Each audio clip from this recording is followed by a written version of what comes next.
하나님은 언약 안에서 우리를 그리스도의 신부로 만드실 그 계획이 언약 안에 있고 언약으로 성취할 것이고 언약에 신실한 하나님이 반드시 그 일을 이루실 것이라고 합니다.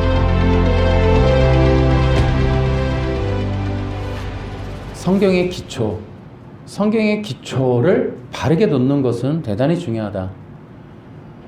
우리가 2023년이지만은 우리의 신앙은 10년, 20년의 미래까지도 내다봐야 돼요. 지금 여기서 다 끝나지 않아요. 지금과 같은 속도라면 우리가 과연 10년의 미래를 보장할 수 있을까? 그 정도예요.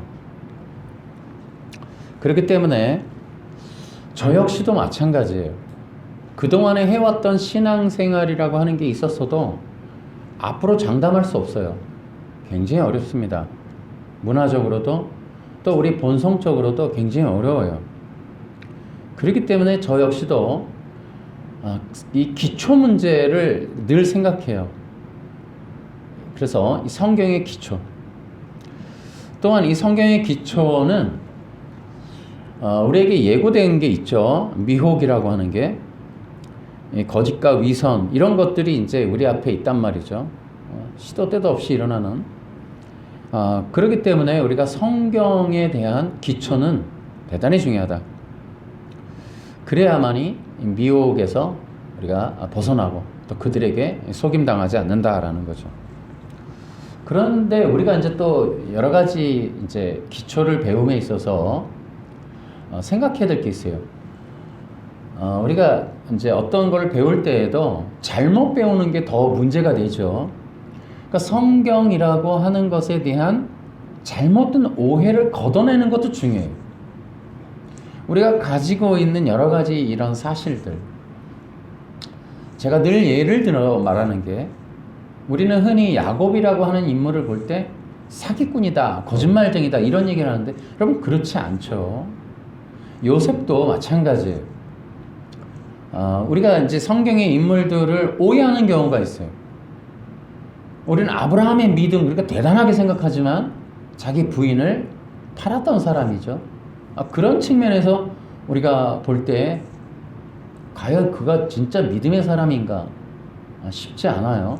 이제 그런 오해들을, 성경에 있어서의 상식적이지만 잘못 자리 잡힌 오해들이 좀 걷어져야 돼요.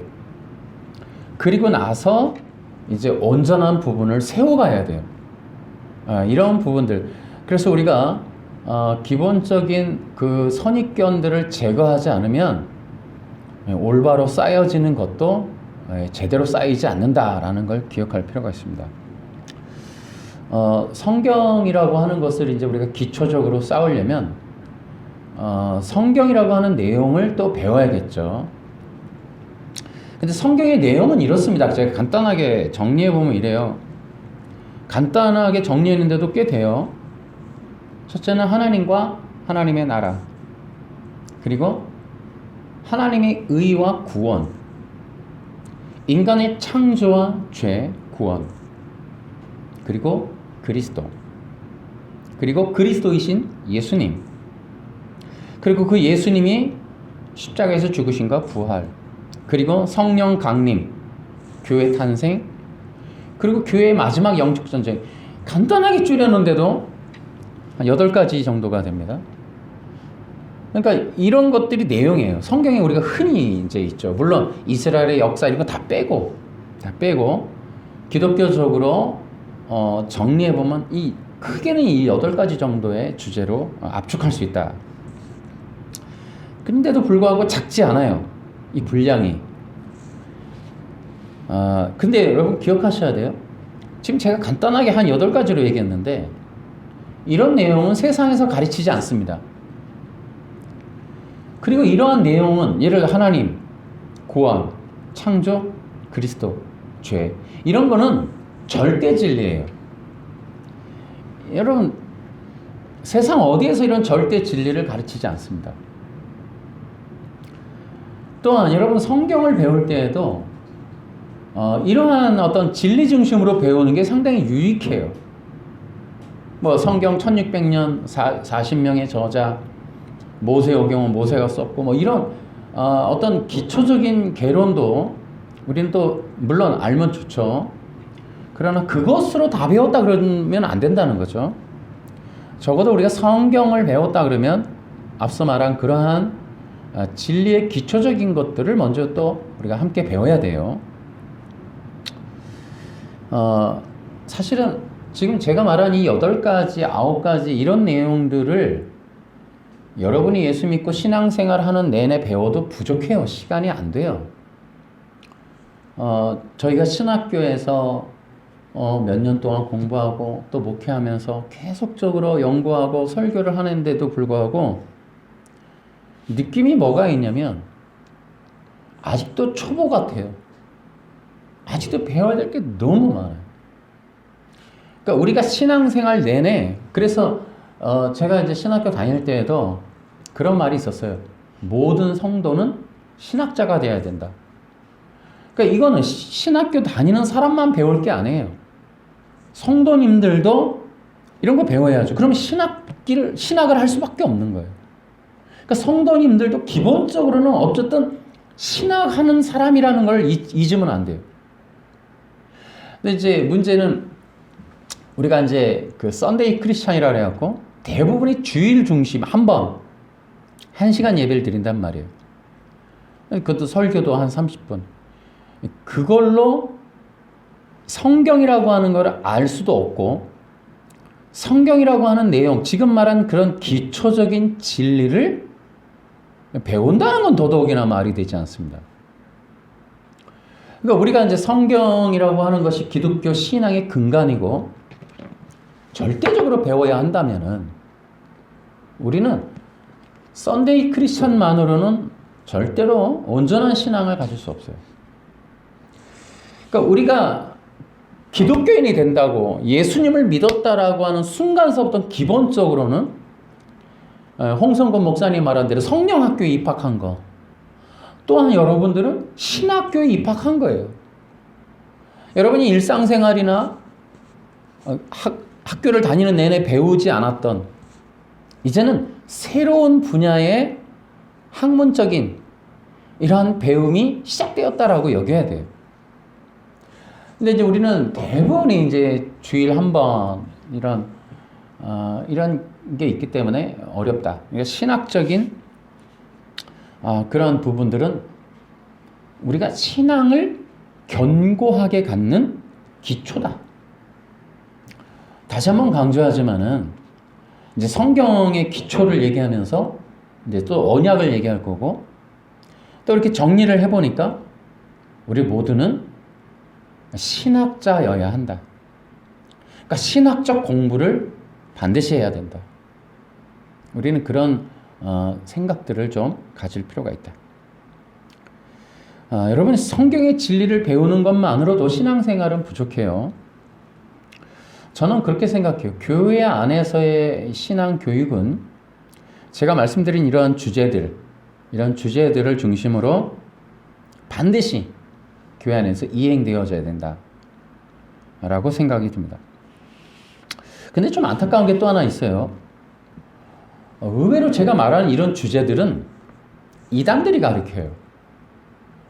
이제 사람들이 이런 말을 많이 하죠. 이제 이단들이 전도할 때 이제 대상자가 교인이었을 경우는 이런 얘기를 곁들여요. 저도요, 거기 가서 제가 무슨 생각을 했냐면 교회에서는 이런 거 안 가르쳐 주던데 여기서는 가르쳐 주더라고요. 이런 얘기들을 많이 해요. 그러니까 이상하게도 이단들은 정말 이런 성경의 일반 교회에서 다루지 않는 진리들을 중심으로 이단이 형성이 돼요. 그건 좀 안타까운 점이라고 생각이 듭니다. 오히려 교회가 복음이라고 하는 것과 이런 복음을 구성하는 여러 가지 진리들에 관한 신학적인 교육이 원활하게 이루어져야 되는 것이 아닌가라고 생각이 들고 너무 교회가 딱딱하거나 신학적이어서 힘들어서 못 다니겠다 이런 얘기도 좀 있으면 좋겠어요. 그런데 오히려 이 교회에서는 안 가르쳐 주던데 이런 얘기가 너무 일반화되는 것은 정말 안타까운 일이다. 교회야말로 준 신학원 같아야 된다. 저는 그런 생각을 해요. 이제 우리가 이제 이 성경이라고 하는 기초를 몇 차례에 걸쳐서 성경을 대하는 기초적인 정신 자세, 마음, 또 이런 영적인 준비에 대해서 얘기를 했습니다. 저는 이제 성경의 기초 그러면 이제 저는 제 입장에서 굉장히 중요한 것이 저는 언약이라고 생각을 합니다. 여러분 성경에는 이름이 있어요. 여러분 성경이 그냥 성경의 이름이 아니에요. 여러분이 이제 성경을 열면 우리가 처음에 맞닥뜨리는 것이 뭐예요? 구약이에요. 그리고 또 뒤로 가면 신약이라는 게 있어요. 그리고 그 구약이라는 말, 구약 전서 밑에는 영어로 이름이 또 써 있어요. 테스타멘트라고. 그러니까 우리는 기본적으로 가지고 있는 우리 성경이라고 하는 건 구약, 신약, 언약이라는 이름이 붙어 있다는 거예요. 그게 성경이에요. 그러니까 우리가 이제 성경의 기초를 이제 실제적으로 이러한 성경을 배우려고 하는. 근데 성경을 단계적으로 본다면 기초는 뭘까? 이런 생각을 해요. 그럼 아까 얘기했듯이 이제 구약은 몇 권이고 신약은 몇 권이고 하는 그런 어떤 우리가 이제 헬레니즘적인 그런 방식. 그러니까 우리는 대체로 이제 어떤 그 원리적인 것보다는 형식적인 것을 먼저 배운단 말이죠. 학교에서도 마찬가지고. 그러나 우리가 성경의 기초라고 하는 것에 있어서 매우 중요한 것은 저는 언약이다라고 생각을 합니다. 자, 아까도 얘기했듯이 왜냐하면 여러분이 성경을 읽으려고 열면 먼저 부닥치는 게 이름이에요. 그 이름이 바로 언약이란 말이에요. 그러면 적어도 성경을 배우려고 성경을 열면 우리가 창세기는 뭐고를 배우기 전에 이 테스타멘트라고 하는 이름부터 해결해야 돼요, 사실은. 분명히 내가 성경을 열었는데 테스타멘트라는 이름이 붙어 있는 거죠. 그러니까 우리는 여기서부터 이 고비를 넘어가야 돼요. 도대체 왜 테스타멘트라는 이름이 붙어 있나? 테스타멘트는 뭘까? 여러분은 성경을 배우기 이전에 영어 성경을 먼저 펴서 영어 사전을 펴서 영어 사전을 먼저 보고 테스타멘트를 찾아봐야 되는 거예요. 찾으면 유언이라는 말이 나와요. 응? 우리가 읽고 싶어서 여는 성경이 유언이라고? 라고 여러분은 벌써 이제 의문을 가지기 시작하면서 여러분의 신학적 여정이 이제 시작돼야 되는 거죠. 우리는 이렇게 생각해야 됩니다. 성경을 배운다는 건 뭘까? 그것은 언약을 배우는 것이에요. 그러니까 성경을 배운다는 것은 언약을 배우는 것과 같은 말이에요. 그러니까 성경은 기본적으로 구약과 신약으로 구성되어 있어요. 우리는 구약과 신약이라는 개념을 이해하지 않으면 성경의 기초적인 시작을 하기가 어려워요. 그러니까 테스타멘트를 거치지 않고 기초 더 이상의 어떤 기초를 또 배우려고 일단 테스타멘트를 거쳐 가야죠. 그러니까 여러분 이렇게 생각하셔야 돼요. 뭐 3927 또 모세 오경, 시편, 또 선지서 이런 거를 배우기 이전에 우리는 먼저 언약을 배워야 된다라는 거예요. 그러면 언약을 배우지 않은 성경의 기초는 잘못 배운 것이다 라고 볼 수 있어요. 성경은 언약이며 또 다른 이름이 언약의 책이에요. 그래서 여러분들은 기억하셔야 돼요. 성경은 언약의 책이다. 우리 한번 해볼까요? 시작. 성경은 언약의 책이다. 네, 그렇습니다. 성경은 언약의 책이에요. 여러분 개신교 우리가 이제 기독교인들에게 교회에 가서 교회 가면은 이제 교육이라고 해서 이제 뭐 초신자 교육 뭐 이런 거 하잖아요. 그러니까 성경부터 가르치는 초신자 교육이 없죠.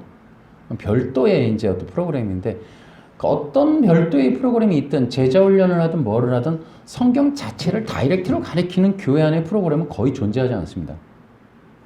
물론 이제 요즘에 이제 에스라 강의도 있고 뭐 파노라마도 있고 더러 그렇긴 하지만은 그런 것들도 별도의 것들이에요. 근데 대부분 이제 교회에서 기초적으로 이제 신앙교육을 할 때 쓰는 게 두 가지가 있어요. 첫 번째는 이제 웨스트민스터 신앙 고백서. 또 하나가 바로 이제 기독교 강요라는 게 있어요. 물론 이제 신앙 고백서 종류가 여러 가지가 있으니까 그걸 다 아울러서 이제 그렇게 하고요. 그런데 여러분 가만히 보시면 그것도 성경을 다이렉트로 배우는 건 아니에요. 성경을 이해할 수 있는 어떤 내 신앙을 형성하면서도 어떤 뭐 설명을 하는 그런 책들인 거죠. 여러분 그 성경 자체는 이제 아닌 거예요. 성경 자체는 뭐예요? 언약이에요. 그러니까 성경 교육의 기초는 웨스트민스터 신앙 고백서가 되면 안 된다는 뜻이에요, 제 얘기는. 그러니까 우리는 이미 늦은 거예요. 전에부터 얘기했지만은 초대교회가 무너지고 이제 교회가 흩어지면서 AD 70년 이후로 흩어지면서 이 기독교가 로마의 손으로 넘어가고 로마의 손에서 이제 유럽화가 돼서 이제 헬레니즘이라고 하는 어떤 새로운 기독교, 새로운 종교로 변환이 돼요. 이제 그러면서 사라지는 게 여러 가지가 있어요. 이 콘스탄틴 손에서 유럽으로 넘어가면서 기독교의 본래 모습들이 많이 없어지는데 그 중에 뭐가 없어지냐면 히브리가 없어져요. 히브리적인. 구약이라는 게 사라진단 말이에요. 그리고 구약이 없는 기독교의 로마 안에 있었던 이방 종교가 혼합이 돼서 지금의 우리 기독교로 전판에 나오는 거예요. 그래서 이제 로마 카톨릭의 그 모습 보면 구약과 여러분 연결해서 보시면 비슷한 것 같지만 완전히 틀리죠. 이제 우리가 이제 이런 어떤 기독교적인 모습들에서 중요한 것은 바로 이 헬레니즘 문화에서 우리에게 전달되어 오는 형식적 교육, 돈벌이를 위해서 배우는 수학, 직장을 갖기 위해서 배우는 영어, 뭐 이런 게 아니고 본질적인 게 아니고 우리는 모두 도구로서의 교육, 그래서 사람이 누구냐라고 하는 본질적인 어떤 그런 교육이 아닌 도구화된 어떤 편협된 지식들을 배우는 걸 교육이라고 얘기하죠. 그러나 이제 성경은 그렇지 않죠. 그러니까 우리가 성경이라고 하는 것은 언약을 배우는 거예요. 그 언약이라고 하는 것은 간단하죠. 하나님과 인간이 맺는 언약이에요. 성경은 언약을 배워야 하며 언약을 배우면 하나님이 누구신지를 알게 되고 인간이 누군지를 알게 돼요. 여러분 간단하게 얘기해 보면 호세아 6장 7절에 보면 아담처럼 언약을 어기고 란 말이 있어요. 그러니까 언약으로 보면 인간의 죄는 뭐냐면 언약을 어기는 거예요. 그러니까 이런 것도 웨스트민스터 신앙 고백서나 기독교 칼빈 강요 여러 가지 것들에 있어서 그 본질적인 내용과 비슷하나 약간의 차이점들이 존재하죠. 그래서 언약이라고 하는 것은 하나님의 성품, 하나님의 본질, 하나님의 계획 이런 것들을 더 깊이 알 수가 있어요. 그러니까 우리가 언약이라고 하는 틀을 먼저 배워놓고 그리고 실론으로 들어가는 것이 굉장히 중요하다라는 거예요. 성경은 언약이다. 근데 여러분 또 있어요. 여러분 구약과 신약이 있잖아요. 근데 옛언약과 새언약, 올드 테스타먼트, 이게 뉴 테스타먼트 안에는 7개의 거대한 이 산봉우리, 언약의 산봉우리가 존재해요. 구속 언약으로부터 새 언약에 이르기까지 7개의 산봉우리가 연결돼서 성경이 진행이 돼요. 그러니까 성경이라고 하는 구조는 언약으로 세워져 있다라는 것을 우리가 기억해야 된다. 그러므로 여러분 성경의 기초 교육은 언약이어야 돼요. 우리는 이런 말도 해야 돼요. 기독교 신앙은 언약적이다. 기독교 신앙을 올바로 세우기 위해서라도 우리는 언약을 배워야 한다. 이런 것들을 우리가 생각해 볼 필요가 있다.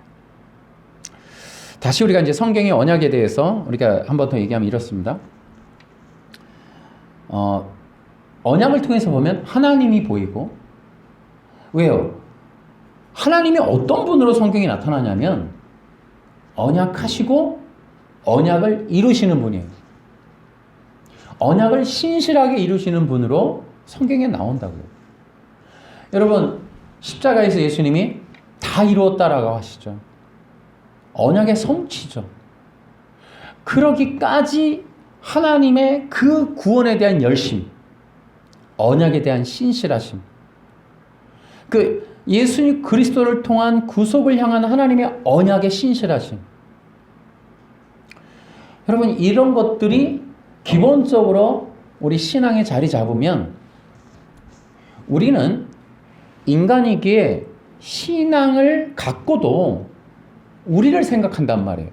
내 입장, 내 노력, 내 공로, 내가 했던 것, 내가 해야 할 것, 우리가 하는 것, 이런 것들 중심인데 언약은 뭐라 그랬어요? 하나님의 신실하심. 그러니까 기독교 신앙이 뭐냐면 그렇게 언약에 신실하시고 언약을 이루시는 그분을 믿는 거예요.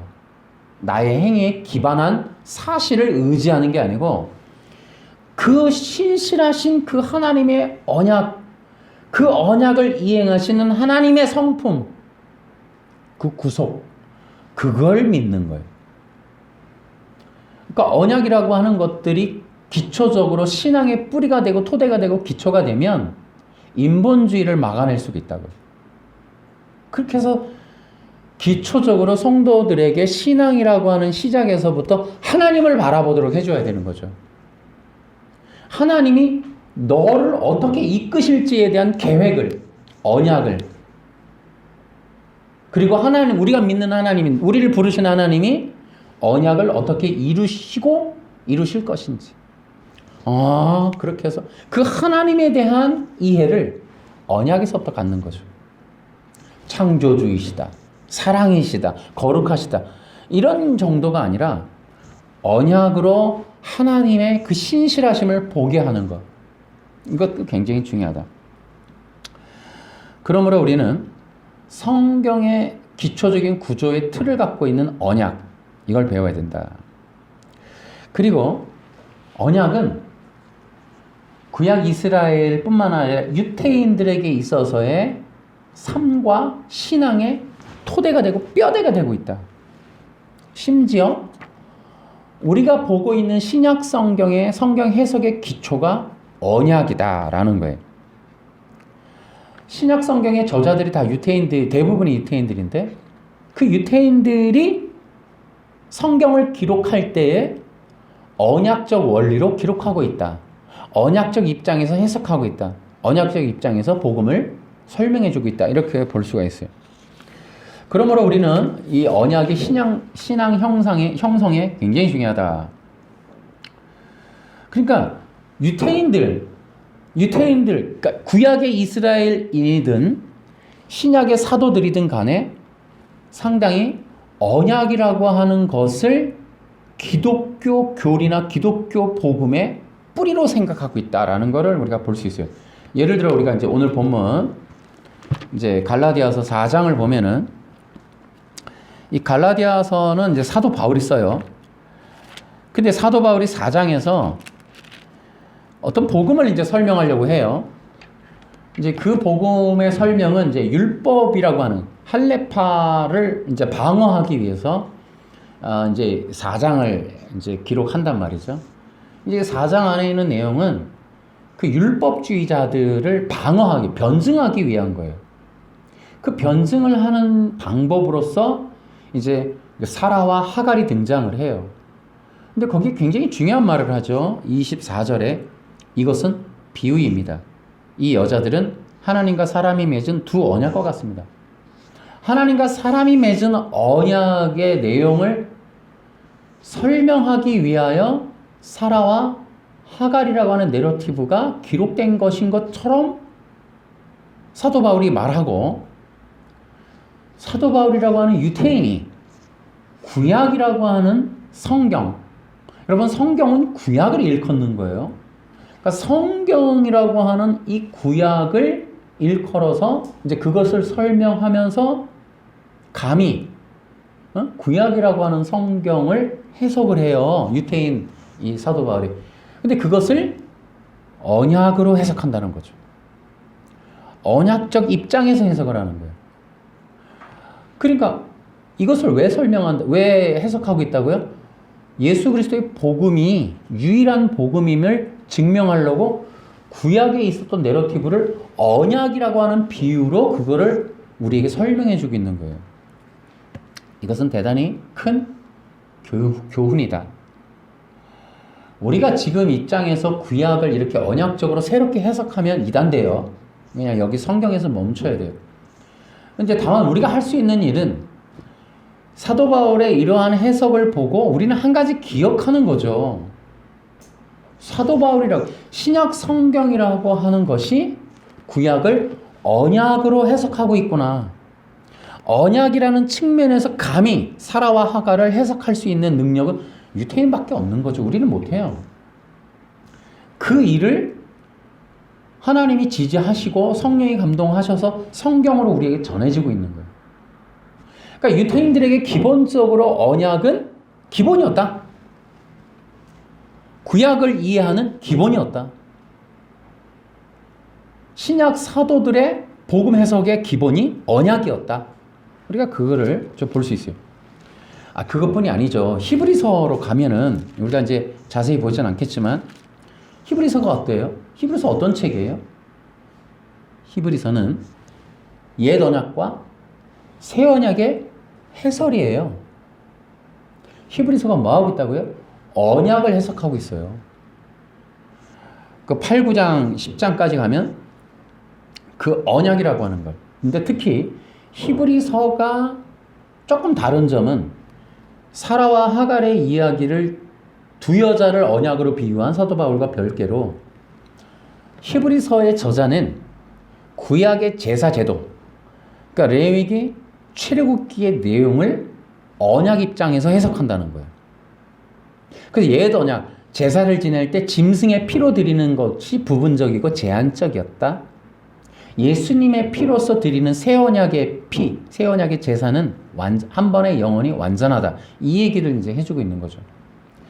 그러니까 예수님을 믿고 구원받는 것에 관한 복음을 구약의 제사 제도와 비교해서 옛 언약과 새 언약이라는 것으로 해석해 주는 게 히브리서다.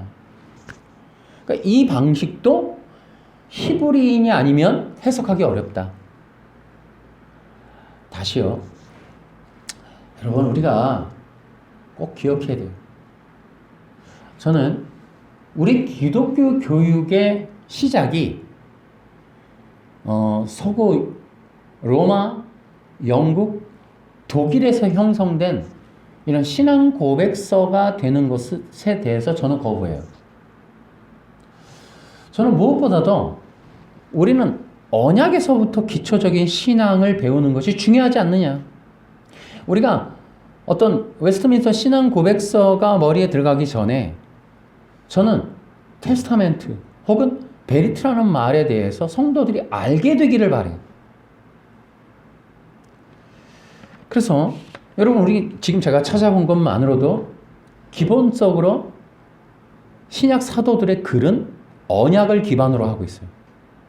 예수님은 안 그러세요? 여러분, 사복음서를 보면 마태복음도 왕이 오셨도다. 구약에 예언된 하나님의 신약적 성취, 이 언약과 성취의 구조로 기록되어 있어요. 그뿐만 아니라 이 메시아 사상, 이 메시아 언약과 예수님의 사역이 연결되어 있단 말이죠. 그래서 요한복음을 보면 요한복음은 구속 언약을 근거로 쓰고 있다라는 것을 우리가 알 수가 있어요.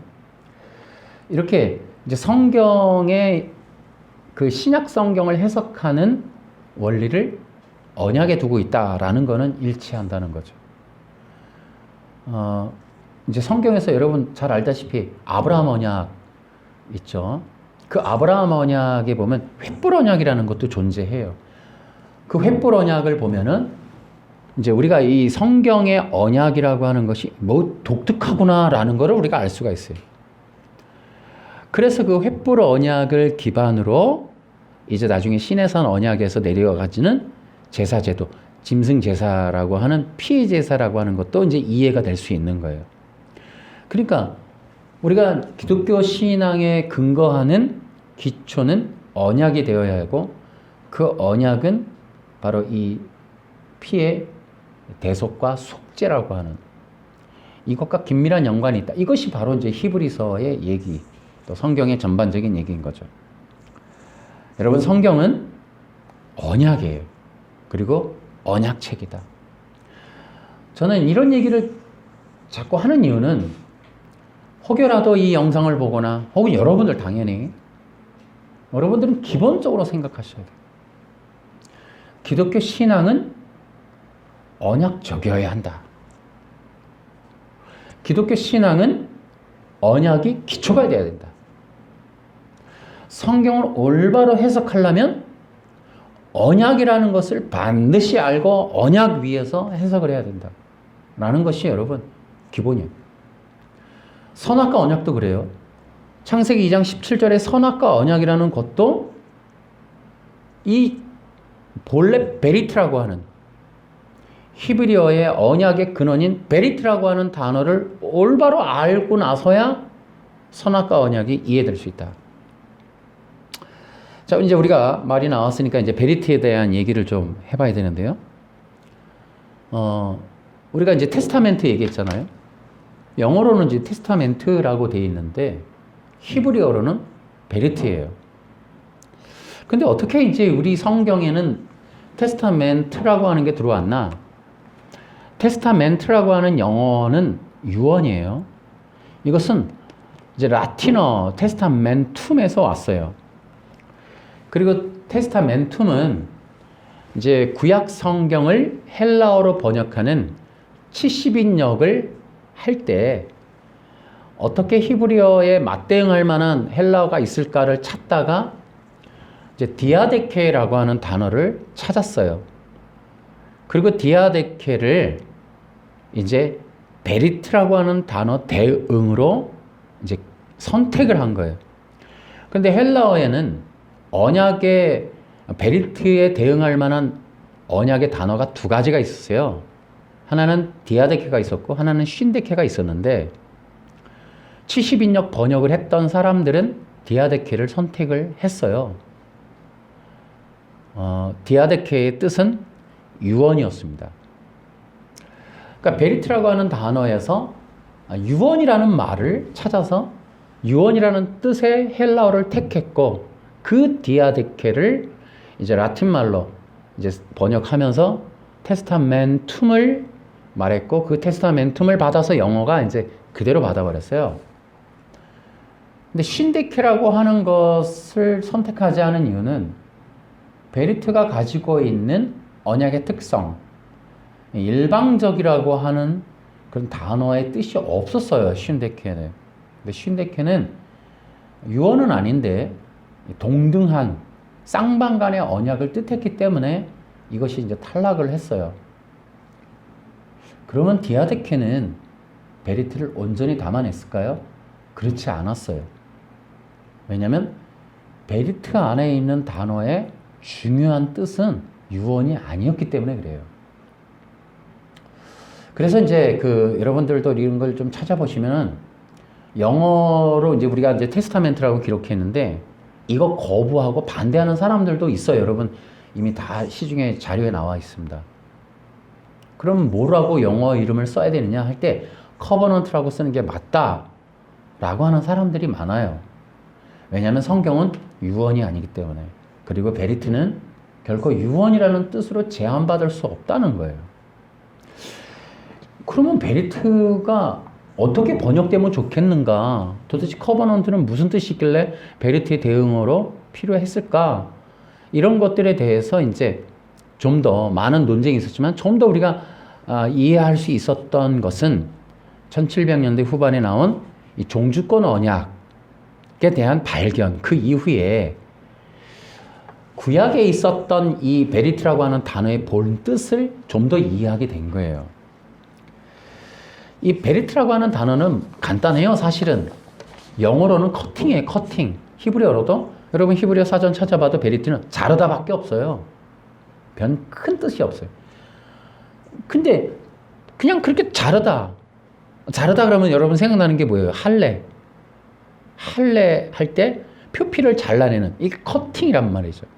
그저 단순한 듯한 이 베리트라는 말에 대해서 도대체 이것이 도대체 무슨 뜻인가? 왜 그걸 커팅이라는 말을 언약으로 썼을까라고 여기 굉장히 이제 애매했던 거죠. 이거를 이제 고대 근동의 토판이 해석을 해낸 거예요. 그리고 이 베리트를 찾아 들어가서 보니까 이것이 성경에 쓰여지기 이전에 있었던 모세가 글로 표현하기 이전에 있었던 문명이 하나가 있었는데 그게 수메르 문명이에요. 그 수메르 문명이 성경 시대 이전이란 말이죠. 그러니까 성경을 기록할 때에는 이미 거기가 활성화되어 있었던 거예요. 이제 그런 말을 해요. 여러분 이제 언약 이런 책을 읽어보시면 특히 이제 메르디스 클라인의 이 언약과 성경이라는 책을 읽어보시면 이 책에서 좀 설명을 좀 해요. 무슨 설명을 하냐면 고대 근동에 수메르 문명이 있었는데 하나님은 성경을 모세로 하여금 기록하게 하실 때에 그 문명의 영향을 받아서 기록하게 하셨다는 거예요. 그러니까 수메르 문명이 대단히 특이했던 건 기원전 3000년 이전에 이미 문자를 갖고 있었다는 거예요. 그리고 그것을 토판이라고 하는 지금도 미국에 수십만 장이 지금 그대로 땅속에 있는 그 토판, 없어지지 않은 그것이 그 문명에 있었다는 거예요. 근데 그런 것들을 통하여 하나님이 그것을 빌어서 성경을 기록하게 하신 거예요. 그러니까 이 베리트라고 하는 것도 고대 수메르 문명의 영향을 깊이 받은 거예요. 그래서 거기에서 있었던 어떤 내용들을 근거로 그 모세가 히브리어로 기록한 이 베리트라는 말을 좀 더 이해할 수 있게 된 거죠. 그래서 이 종주권 언약이라고 하는 것을 자세히 살펴보니까 베리트가 보이더라.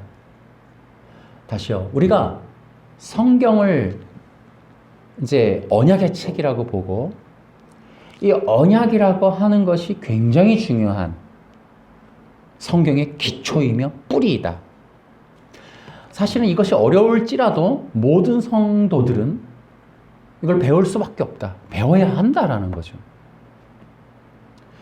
여러분, 웨스트민스터 신앙 고백서로 시작하는 기독교 신앙 교육 부족합니다. 이제 이런 근거가 기초가 없으므로 이단들이 마음껏 짓밟는 거예요. 마음껏 조작하고 조립하고 비유로 풀이한다고 낱말풀이를 다 조립해갖고 그 이단들이 얼마나 많아요. 그런 이단들이 근거도 없이 뿌리도 없이 그냥 자기가 하고 싶은 대로 제각각의 해석을 각각의 성경을 각각 해석해버리는. 다시 아까도 얘기했죠. 성경은 7개의 언약의 봉우리로 연결되어 있단 말이에요. 언약이 언약을 부르는 거예요. 성경이라고 하는 것을 금방 봤죠. 언약적 해석을 하더라는 거죠. 신약 사도들도. 그러니까 우리는 거기서 벗어나기 어려운 거예요. 기본적으로. 성경의 각각을 내 마음대로 해석해서는 안 된다는 거예요. 우리 개신교도, 우리 기독교도, 장로교도 모든 어떤 원리안과 틀 안에서 해야 되는 거예요. 허락된 틀 안에서 우리는 감히 성경이라는 걸 해석해서 성도들한테 말해야 되는 거죠. 그게 언약이라는 거예요. 그 언약의 틀을 벗어나서는 안 돼. 우리는 일부러라도 그 틀을 우리가 지켜야 돼요. 이것이 올바른 성경의 뜻입니다 하고 말할 수 있는 근거, 합일된 근거를 우리는 만들 필요도 있어요. 그것을 서방 독일에서 영국에서 만들어낸 것들 갖고는 부족하다. 그걸로 우리가 의지해서 이 기독교를 세우기에는 턱없이 부족하다.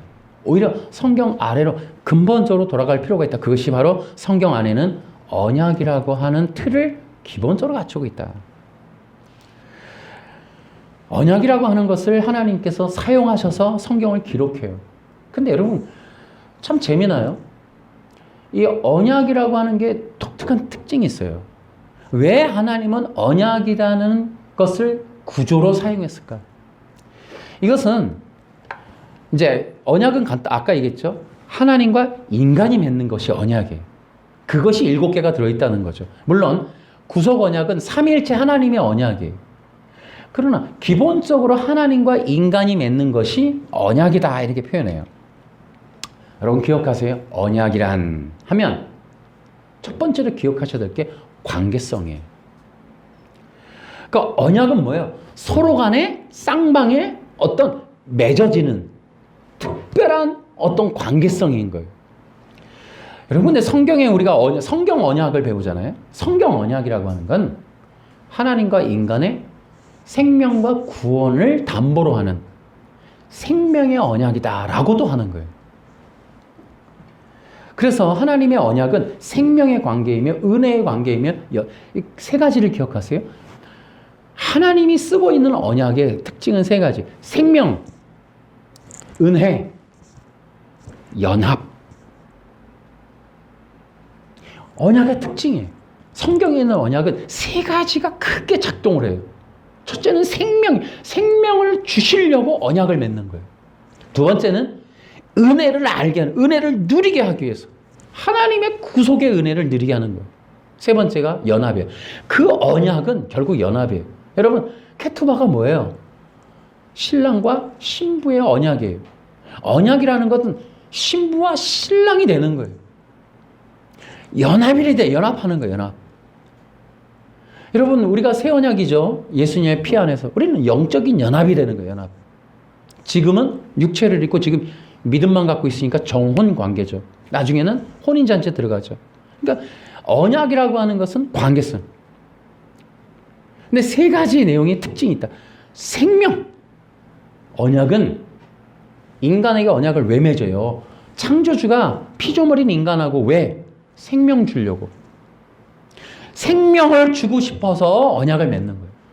두 번째는 하나님의 창조주의 은혜를 부어주시려고 이 언약을 맺는 거예요. 세 번째는 그 신이 피조물인 인간과 연합을 이루는 거예요. 연합을. 어떻게 연합을 이뤄요? 인간이 깜도 안 되는데. 그래서 인간을 높여주는 거예요. 그거 어떻게 높여요? 그게 그리스도의 신비인 거예요. 그리스도의 신비. 그리스도가 우리의 옷이 되어서 그리스도의 힘으로 우리가 영적인 연합의 근거가 마련이 되는 거죠. 이런 것들이 바로 언약이에요. 아까 얘기했듯이 히브리어에서 언약은 베리트예요. 이 단어가 참 요물인 거죠. 단순히 커팅이라고 하는 이 단어를 어떻게 우리가 이해할 수 있을까라고 봤을 때 두 가지의 커다란 특징이 있었다는 거예요.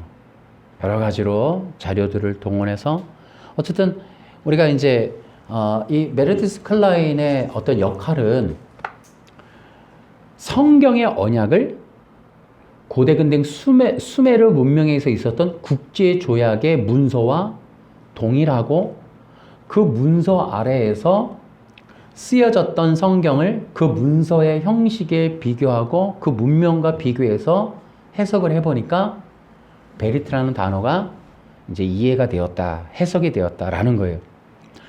메르디스 클라인과 마이클 호튼의 역할은 성경에 있는 언약을 고대 근동의 국제 조약 빛 아래에서 해석하는 거예요. 이것은 이미 책으로 나와 있어요. 그래서 그러한 것을 통해 보니까 성경에 있는 아브라함 언약, 다윗 언약 다 할 거 없이 그 언약이라는 게 여러 가지 종류가 물론 다 동원되지만 가장 중요한 것은 바로 시내산 언약의 종주권 언약의 형식이라는 이것이 이제 드러난 거죠. 특히 우리에게 굉장히 이제 독특한 우리로 하여금 신학이라고 하는 것을 거치지 않을 수밖에 없는 건 창세기 15장의 바로 헷불 언약 같은 거예요. 도대체 우리가 접근하기 쉽지 않은 이 횃불 언약 같은 거는 우리로 하여금 단순한 지식이 아닌 연구를 하게 만든단 말이에요. 제사 제도도 그래요. 우리 기독교인들이 예수 믿고 구원받으면 됐고 천국 가면 되는 거를 굳이 나 제사 제도 복잡한 레위기를 봐야 되고, 아니 하나님이 그냥 구원하면 될 거를 횃불 언약을 쪼개갖고 짐승 쪼개서 그 사이로 휙 하고 불이 지나가 버리는 이 횃불 언약 같은 것은 도대체 우리하고 무슨 관계가 있냐 이거죠. 기독교인 우리하고 어떤가, 특히 복과 그렇게 관련이 없는 것 같고 성공과 비전과 그렇게 관련이 없는 것 같은 이 내용들이 이렇게 어려운 게 도대체 무슨 내용이냐 이 말이죠. 이 내용이 예수님하고는 관계가 있는 건가? 있다는 거죠. 절대적으로 있다는 거죠. 우리 기독교 신앙이라는 게 바로 그러한 피 위에 세워져 있는 거예요. 대속의 속죄의 죄물 위에 서 있는단 말이죠. 그게 언약에 등장하는 거예요. 그래서 이 베리트라는 단어는 두 가지의 큰 특징이 있는데, 첫째는 일방적이라는 거예요. 아까 쉰데케는 동등 쌍방간의 언약이었어요. 근데 베리트는 일방적인 언약이에요. 창조주이신 신이 인간을 불러요. 언약을 맺어버려요. 허락받고 쌍방간에, 이제 내가 A를 주면 너도 나 B를 줘. 쌍방간의 조건이 아닌 거예요. 내가 1,000원을 주면 그 물건 1,000원어치 줘. 이런 관계가 아니라 도저히 언약을 맺을 수 없는 관계. 신과 인간, 창조주와 피조물이 언약을 맺는 거예요. 이것은 시작부터가 잘못된 거죠. 영적인 하나님이 육적인 인간과 언약을 맺는다는 것도, 생명인 하나님이 생명 없는 인간과, 또 거룩한 하나님이 거룩하지 않은 인간과 언약을 맺는다는 건 있을 수가 없어요. 왜? 인간이 어떻게 하든 거룩하신 하나님의 언약을 이룰 수 없어요. 그 조건이 어떠하든 이 언약은 성취될 수 없는 거예요. 깨어지게 되어 있는 거예요. 창조주와 인간이 언약을 맺는다는 것 자체가 이거는 난센스인 거예요. 깨어짐을 당연시하는 듯한 언약인 거예요. 그런데도 언약을 맺어요.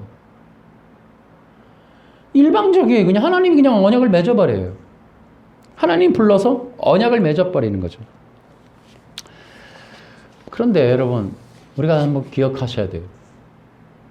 놀라운 언약인 거예요. 도대체 하나님은 말도 안 되는 언약을 맺는다? 그리고서 아니 그렇게 당연히 깨질 수밖에 없는 거를 인간이 그 선악과 좀 먹었다고 죽음에 몰아넣으시는 거냐. 이런 오해를 그렇게 받을 수밖에 없는 언약을 이루신다고요. 그러니까 우리는 이제 여기서부터도 이제 굉장한 선입견이 이제 많이 있죠.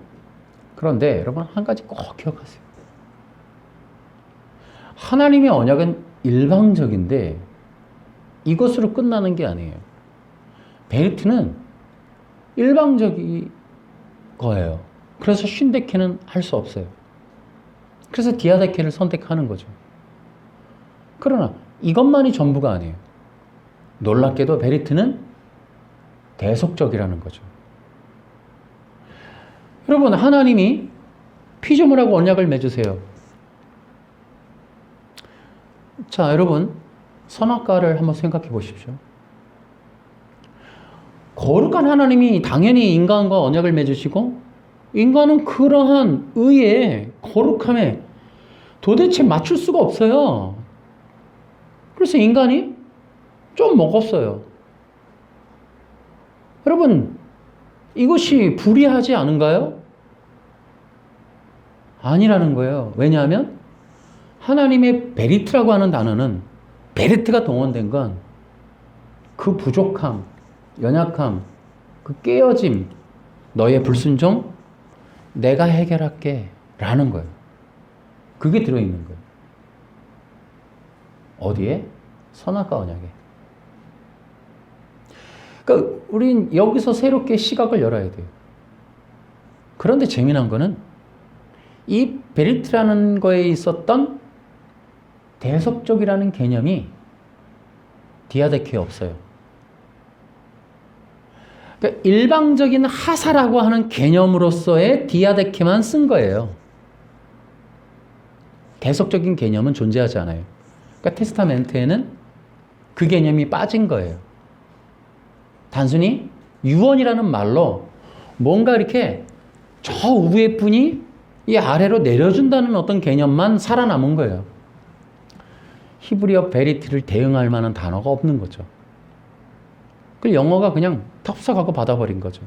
그런데 커버넌트라는 단어에는 일방적인 것은 약한데 바로 대속적이라는 개념이 들어있다는 거예요. 그래서 커버넌트를 해야 된다 이런 얘기를 이제 어떤 학자들이 하고 있는 거예요. 우리의 테스타멘트는 단지 어떤 분이 그냥 전해주는 유언에 불과하다라는 개념인 것밖에 없어요. 어쨌든 옛날 유언, 새로운 유언 좀 어색하죠. 여러분 다시 한번요. 그러니까 선악과 언약만 잠깐 다시 볼게요. 선악과 언약만 봐도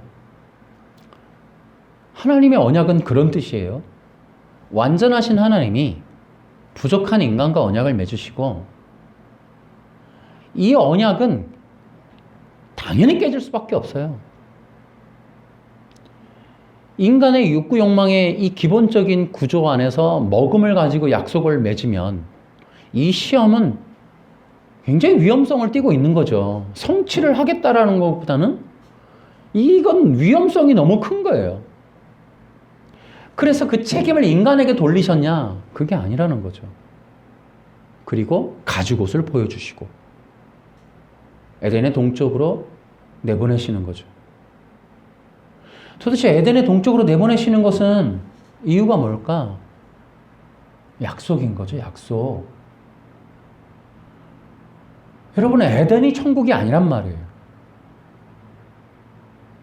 그래서 어떻게 하라고요? 에덴의 동쪽에서 나가서 이제 그리스도를 찾게 하는 거예요. 하나님의 구원의 계획은 대속인 거예요, 대속. 그 언약에 의하여 하나님은 반드시 인간의 죄를 대신 갚으신다는 거예요. 하나님의 언약 자체가 그런 뜻이에요. 대신. 그래서 은혜인 거예요, 은혜. 기독교 신앙은 은혜인 거예요. 우린 거저받는 거예요. 여러분이 구원받을 때 대가 지불했나요? 아니요, 아무도 대가 지불 안 했어요. 거저받는 거예요. 그래서 우리는 때때로 우리의 본성상 그 은혜를 잘 몰라요. 성령 안에서 우리가 계속 익어지며 번제단에 올라가서 깨닫죠. 번제단에서 주님이 내 살을 찢고 나를 개복을 하는 것 같은데 결국은 찢어짐, 각을 뜸, 개복을 하시는, 그래서 번제단에 우리를 올리시는 이유는 그리스도의 생명이 우리 안에 들어오는 길을 여신다고 하는 은혜를 발견하게 되는 거예요. 우리 삶의 고난과 연단을 속여서 하나님이 계속적으로 반복적으로 하시는 건 우리에게 생명의 연합으로 이끄시기 위한 길을 낸다라고 하는, 우리에게 스크래치도 나고 아픔도 있고 고통도 있는 이유는 그리스도의 생명이 더 깊이 들어가도록, 우리 자아의 완고함에 하나님의 언약이 아니라면 하나님과의 깊은 관계와 하나님의 생명과 은혜와 연합이라고 하는 것을 절대로 만날 수 없는데, 하나님이 언약을 맺으심으로 그러한 하나님의 생명의 일들, 곧 그 언약으로 인하여 연합을 이루시는 그 은혜 안에 우리를 부르시기 위하여 언약을 맺으시는 거죠. 베리트, 대속적이라는 거예요. 그래서 우리에게 각을 뜨고 커팅, 잘라내고 우리를 후벼 파시고 그렇게 하심으로 우리의 옛사람은 죽고 새 사람이 살아서 그리스도와 함께 영적인 연합을 이루도록 하는, 그것이 기독교라는 거죠. 그게 기독교. 그것이 언약에 있다. 언약에. 우리가 언약 신학을 알아야 하고 베리트라고 하는 기독교의 근간인 신앙의 뿌리가 되는 언약을 알아야 되는 거예요. 하나님은 언약하는 분이시고 언약으로 우리를 이끄시는 분이고 하나님은 언약 안에서 우리를 완전한 구원에 이르게 하실 것이고 하나님은 언약 안에서 우리를 그리스도와 영원한 연합을 이루어 우리를 그리스도의 신부로 만드실 그 계획이 언약 안에 있고 언약으로 성취할 것이고 언약의 신실한 하나님이 반드시 그 일을 이루실 것이라고 하는 나를 근거로 우리를 근거로 행위를 근거로 도덕이나 윤리의 근거로가 아니라 그리스도의 대속의 속죄를 근거로 그걸 기초로 십자가를 보며 나의 죄를 대신할 그분 그 죄를 통하여 예수 그리스도와의 영적인 연합의 길로 인도하실 하나님의 언약의 신실함을 바라보라고 그걸 끝없이 바라보라고 그걸 우리 기독교 신앙의 기초로 삼으신다 이 말이에요. 능동순종이나 안식일이나 안식교나 유월절을 근거로 비유풀이를 근거로 인간의 행위와 노력과 공로와 여러 가지의 이런 자아중심적인 바탕을 근거로 나는 구원받을 만해 조건이 형성돼서 나는 이제 거기에 이를 만한 자격이 돼서 일단 인본이 미래 사회, 미래 기독교에 우리에게 가장 위협이 될 텐데 우리가 지금서부터 견고한 뿌리를 기초를 세워야 되는 건 언약의 신실하신 하나님 나를 근거로 구원이 이루어지는 게 아니라 하나님의 언약 안에서 하나님의 언약이 신실하게 성취되고 이행될 거라는 확신과 그런 믿음 위에 하나님이 예수 그리스도를 통해 이루실 구속의 대속을 완성하신 그분이 우리를 완전하게 구원하실 것이라는 그 언약에 대한 신실함 그것을 견고하고 흔들리지 않는 믿음